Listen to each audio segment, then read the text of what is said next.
It began with a crash so loud, Karen thought the ceiling had given up on life. She was halfway through her second iced caramel latte when the sound shattered the peaceful hum of her apartment. Coffee splashed down her gold silk robe. But she didn't even flinch. Her eyes were locked on the scene outside her window. In the middle of the street, where cars should have been crawling through Friday traffic, stood a grand piano, upright, gleaming, and not a scratch on it. Karen blinked once, twice. The piano didn't move. "That's not Amazon Prime," she whispered. A crowd began to gather. People were pointing, phones out, shouting things like, "Where did it come from?" and "Is this a prank?" But Karen wasn't thinking about pranks. She was thinking about the note, the one she'd found taped to her door 2 days ago. In neat mechanical print, "When the music drops, run." Karen had laughed at it then. She wasn't laughing now. She threw on her sunglasses, because if she was going to investigate a mysterious piano, she might as well look fabulous, and stepped outside. The closer she got, the stranger it felt. No one was touching the piano.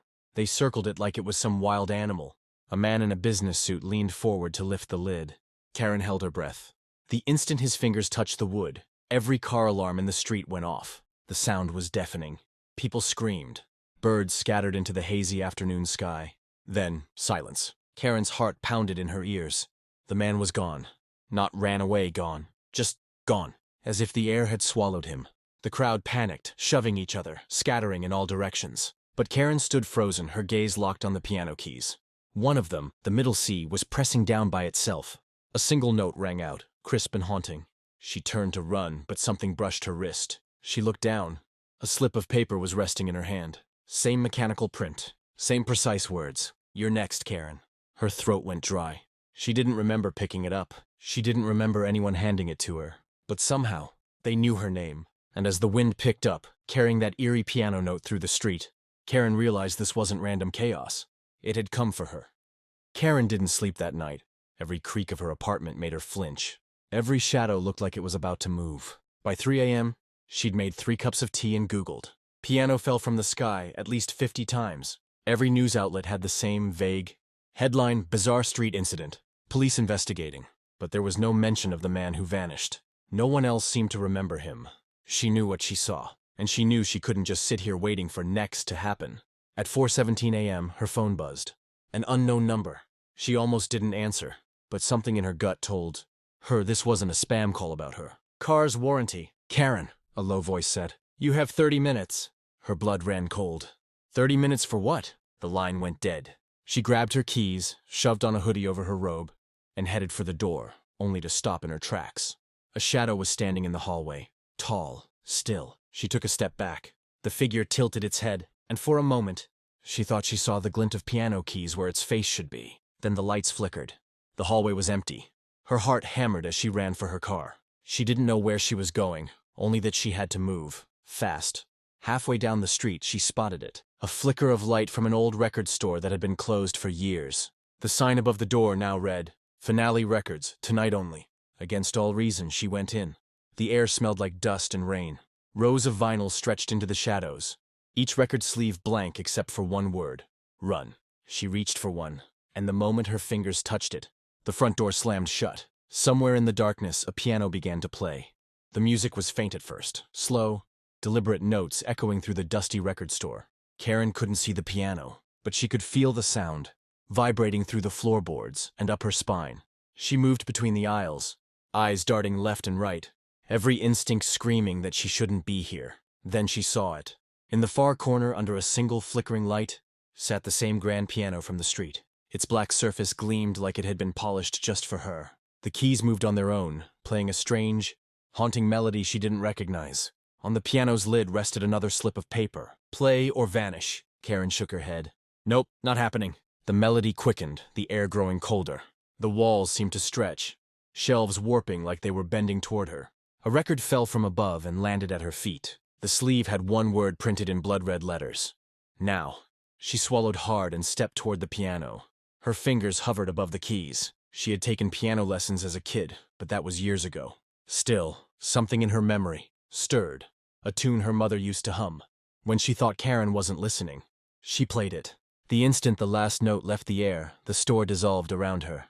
Vinyls, shelves, walls, they blurred into streaks of light until she was standing in the middle of a deserted city street. Except It wasn't her city. The buildings were taller, darker. No cars, no people, no sound, except for the faint echo of her melody drifting somewhere far ahead. She turned, scanning the empty street. In the distance, a figure was watching her. The man from the street, the one who vanished. He raised a hand, motioning for her to follow.